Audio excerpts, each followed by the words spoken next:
నా ఉద్దేశం ఏంటంటే పార్లమెంటు తలుపులు మూసి రాష్ట్రాన్ని విభజించొచ్చు. ఎంపీలు పెప్పర్ స్ప్రేలు కొట్టొచ్చు.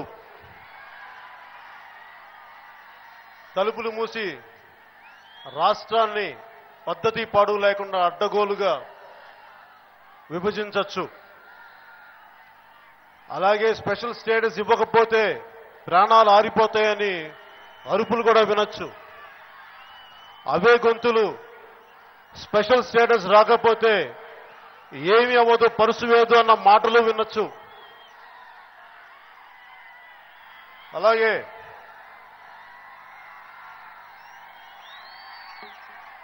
ప్యాకేజీలు అద్భుతాలు అనొచ్చు, స్పెషల్ ప్యాకేజీలు అద్భుతాలు అనొచ్చు.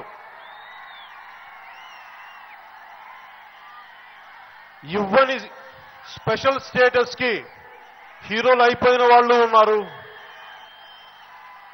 చట్టబద్ధత లేని స్పెషల్ ప్యాకేజ్ కి సన్మానాలు చేయించుకున్న వాళ్ళు ఉన్నారు.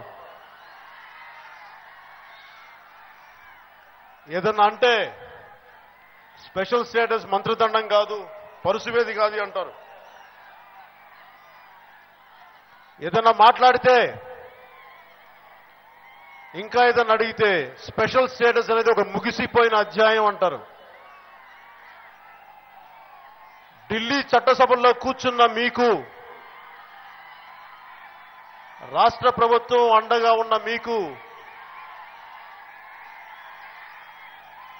స్పెషల్ స్టేటస్ అనేది ముగిసిన అధ్యాయం కావచ్చు.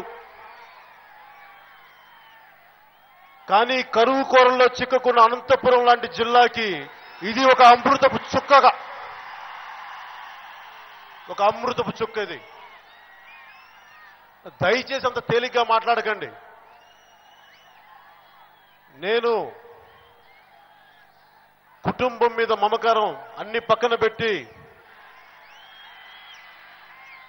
తెలుగుదేశం పార్టీకి కానీ, భారతీయ జనతా పార్టీకి కానీ, కేంద్ర నాయకులకు కానీ నేను వంత పాడానంటే